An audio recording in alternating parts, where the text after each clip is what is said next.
Hey guys, welcome back to Remove Before Race. You find me here in Immendingen, a secret test facility of Mercedes-Benz that we've been to a couple of times before to unveil this.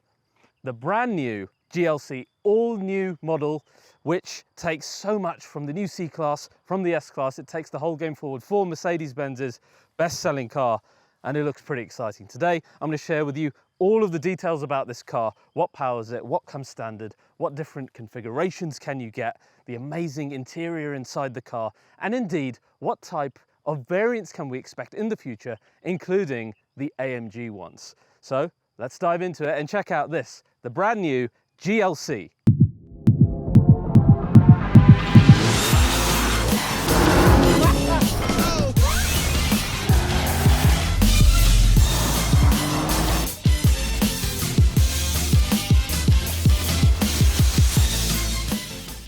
So guys, today's episode of RBR is sponsored by my favourite wallet company, The Ridge. Why are they my favourites? Because like you guys, I love carbon fibre, and they make simply the best carbon fibre wallets that I've ever seen. Look at that, matches exactly your car. You can get the forged one as well. Now with slim wallets, I'm usually used to this type of one. Yes, I'm a bit of a tart with the brand, but these can only hold 5, 6 cards maybe, whereas in the Ridge, you can get up to 12 cards plus cash within the cash strap here. I also love that when I put it in my pocket, it doesn't bulge at all, it's super slim. And it's got RFID blocking technology, so no one can take money out of any of my cards. Now, of course, I've got a discount for you guys. All you need to do is go to theridge.com/RBR, use the code RBR. You'll get 10% off one of these awesome carbon wallets. Help support the channel as well, and you'll have something super stylish and something that matches lovely motorsport cars. So go to ridge.com/RBR. So guys, absolutely beautiful day here in Immendingen to unveil this, a lovely white car. I'm wearing my Gordon Wagner improved white pants that are just missing probably Mercedes-Benz stars that he loves putting on stuff these days. But don't worry, the grille of the new GLC has that covered for me. It looks really quite good, really quite sporty. A lot of things that are familiar to like newer Mercedes. I'll dive into all of that. First, a little bit of history of how this has become the best-selling Mercedes-Benz model, bar none. A fact that I was amazed to find out, but also not surprised about. The small Mercedes SUV story started back with, do you remember that car, the GLK, that was like that boxy, small ML with a bit of G-Wagon flavour in it. It was not sold in a lot of territories like the UK and only in places like the USA and parts of Europe, etc. And that was something that Mercedes-Benz ended up regretting because the demand for the mid-size SUV really started picking up around kind of the midlife cycle of the GLK. So they did the smart thing. They took their best-selling car, which was the then new C-Class, and based their mid-level SUV wholly on that. And that was, of course, then named the GLC, not by any coincidence, because it was essentially a SUV version of the new C-Class. Last year, they sold over 250,000 of these cars, making it the best-selling Mercedes-Benz model. I think there's a lot of reasons for this. First of all, the previous best-selling model was the C-Class, and you've taken a popular niche like SUVs and then given it the C-Class treatment in terms of quality, interior, etc. And then like the AMG version sitting as the flagship with that roaring V8 obviously has a trickle-down effect on AMG line cars and people aspiring to get to that flagship as well. All of those things coming together has made this car so damn popular. I myself owned the GLC 63S, absolutely loved it. You guys loved it. We put the numbers on the channel, how much you adore that car, and I don't blame you at all. That particular car was the king of the Nürburgring in its segment for so many years during its tenure. And of course, like I said, that has a trickle-down effect. Now, the new car uses that same philosophy of pulling all it can from the now new C-Class W206. And of course, as we know, the C-Class is an absolute technological monster, and it itself pulls so much from S-Class, and the new GLC is benefiting from all of that. First of all, it sits on Mercedes' new MRA 2 platform, again, shared with C-Class and shared with S-Class. This is an update of the last platform, heavily updated to provide now more electrification, more dynamics, etc., etc. In terms of size of the vehicle, it's increased by 6 centimeters. 3 centimeters of that goes towards the boot and the rest for the occupancy inside. Apart from that, width and height, essentially identical to the predecessor, which is good. It's not growing, to make it any more daily usable. Now, there's some basic things that you need to understand about the GLC. First of all, every single GLC has 4MATIC. They're all 4-wheel drive. Secondly, every GLC will be hybridized in some way or another. And thirdly, they'll all have 4-cylinder engines, but unlike C-Class, they will later get a 6-cylinder engine as well. Though the AMG versions, just like C-Class, will all be 4-cylinder, very powerful hybrid cars. And of course, I'm going to go into that later in the video as well. Now, let's talk about the hybridization. As I said, every GLC is a hybrid, just like the C-Class. And what you get at minimum is the integrated starter generator, or ISG, that sits in between the combustion engine and your standard 9-speed gearbox across all of the engines. This gives you 200 Newton meters of immediate torque and a little bit of horsepower, which of course is really great feeling when you're taking off. And before the combustion engine has the ability to spool up, so you get absolutely no delay. And then you have the plug-in hybrid like we have here today. This is a GLC 300E. It's got a 31 kilowatt battery sat in the back, which is better packaged than the predecessor, so you have more boot space. I'll show you that later. This gives 333 brake horsepower, 750 Newton meters, and I mean, those are big figures. And more impressive is the 61-mile range of electric-only driving, which I think is absolutely fantastic. How does it do that? Of course, we have the 31 kilowatt battery in the back. We've got a permanently synchronous electric motor. These provide around about 440 Newton meters and like 100 kilowatt plus of power as well. So it's a really powerful system. What's more intriguing for me on this is that 61-mile range, that even if you get somewhat close to it, a lot of your daily driving can be handled by electric only, which is such a good thing for a daily car. Now, suspension has got a new 4-link setup on the front, multi-link on the rear. It's been made even more comfortable than the predecessor, but you can also get the Airmatic suspension, which of course is active with air dampeners, but it also comes then with rear wheel steering for the first time on GLC, up to 4.5 degrees, which is more than the C-Class. Of course, that's going to help reducing the turning circle and then increasing stability at high speeds. So a nice addition to the GLC. Now, we have to talk about design because it's quite the nice evolution here, actually. I think it takes some of the best bits of the newer Mercedes cars and merges them into actually a really handsome looking SUV. If we compare it directly to the predecessor for a minute, you can see that front end, the grille particularly, has increased in size. The lights now connect to the grille in almost 3 Series style, but the lights look nice. They're very recognizable as a C family.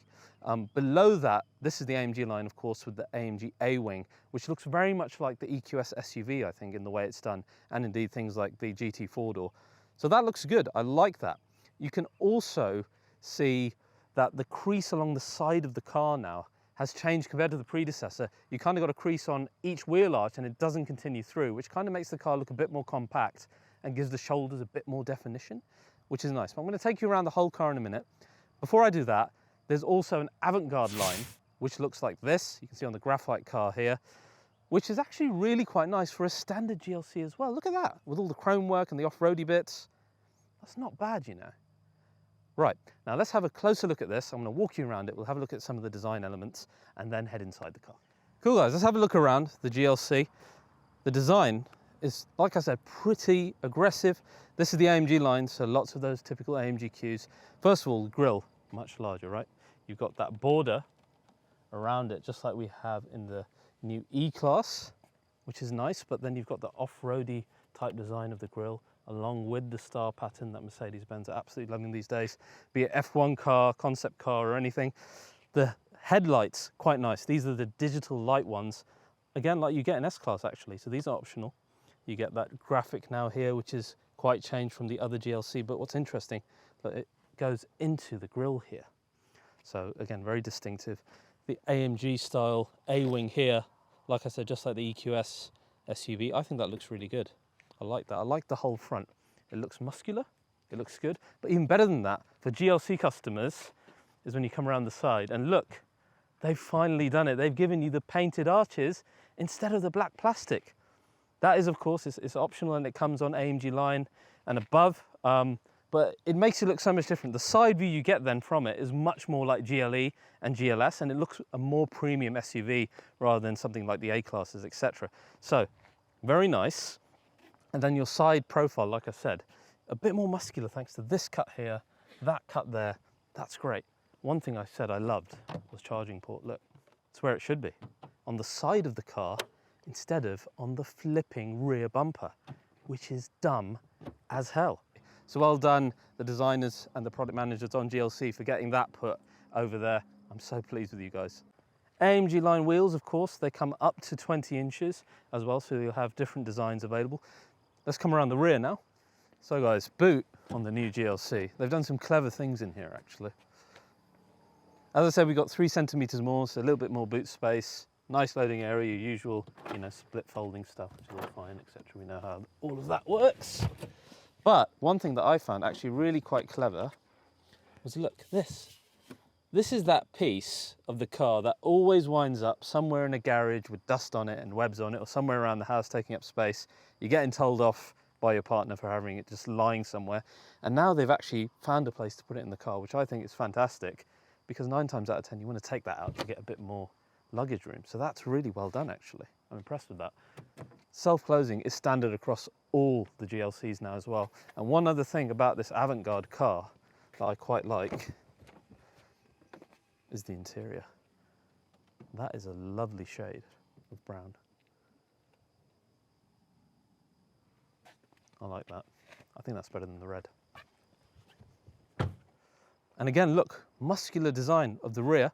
The lights, pretty much like every MB SUV these days, all right? But they're pretty. That's not to say they're not pretty. They're just not very unique.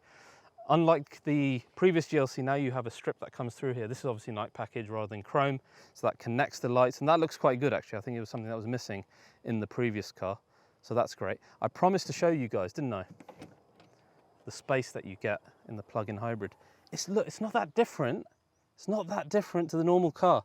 There's like that much difference, which is a couple of inches. Sometimes a couple of inches makes all the difference. Anyway, that's not too bad. Yes, you can't store this in here, but compared to the predecessor, that's great. Of course, AMG line at the bottom, we've got the diffuser with the chrome tips, which is nice and aggressive, but just like C-Class 206, fake pipes, I just don't get it.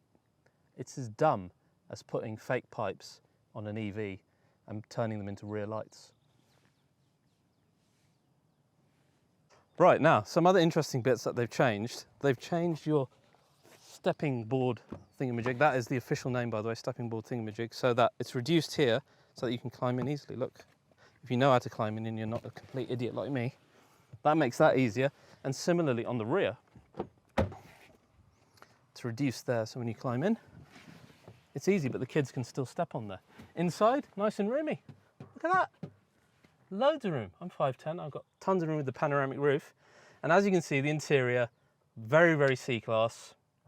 Let's talk about the interior now. Now, the other awesome thing that the GLC debuts as a Mercedes SUV, and it's the first thing we have to talk about in the interior, is something called the invisible bonnet. And it's actually brilliant. We go into off-road mode here, and I press this little button for the camera. Now, watch what happens here as I start driving forward. Look at that. So you can actually see what's underneath the car. There's like a 1.5 second delay. Sorry for the beeping. There's like a 1.5 second delay. But imagine you're off-roading and you're able to get this information when you're driving slowly to see what's underneath you. This is fantastic. You get the width of the tires. This, I think you're going to see in the new GLE. I'm sure you'll see in the G-Class in the future as well. That is some really good innovation for off-roading. And it's come in a car that generally you don't think of GLC and think you're going to go and off-road it, but boom, innovation. Great. Let's talk about the rest of this. Apparently, this is George Russell's car. He was sitting here apparently just a few days ago. I'm sitting in the holy chair of George Russell. I'm honoured. George, lots of love from myself and the whole RBR family. Good luck this year. So the invisible bonnet, pretty amazing. Like I said, probably see a lot of use of that in future Mercedes SUVs. The other off-roading thing you get, which is nice, is a unique screen for your driver zone here, which is the off-roading screen. Again, you've got lots of information on here in terms of steering angle, the height of the suspension, you've got a compass, etc.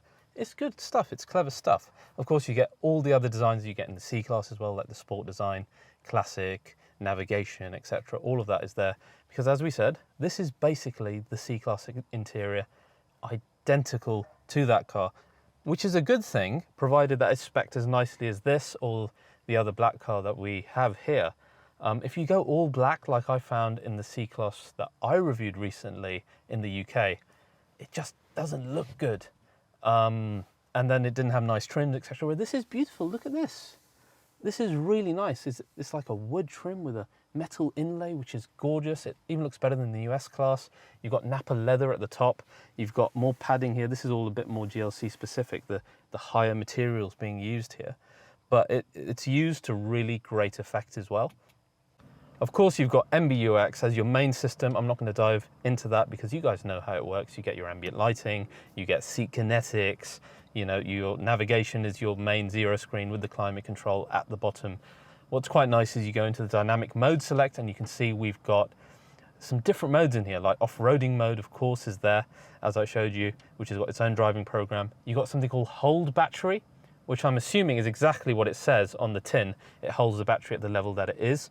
Then you've got pure EV mode that we discussed, you'll probably be using a lot in this car, hybrid mode, and then sport as well. And then individual mode where you can configure your suspension, steering, ESP, etc. as well to your own liking. This is the AMG line version with the usual AMG line steering wheel, which I'm not getting along with these days. I know a lot of you are fans of it. I find it a bit too thick.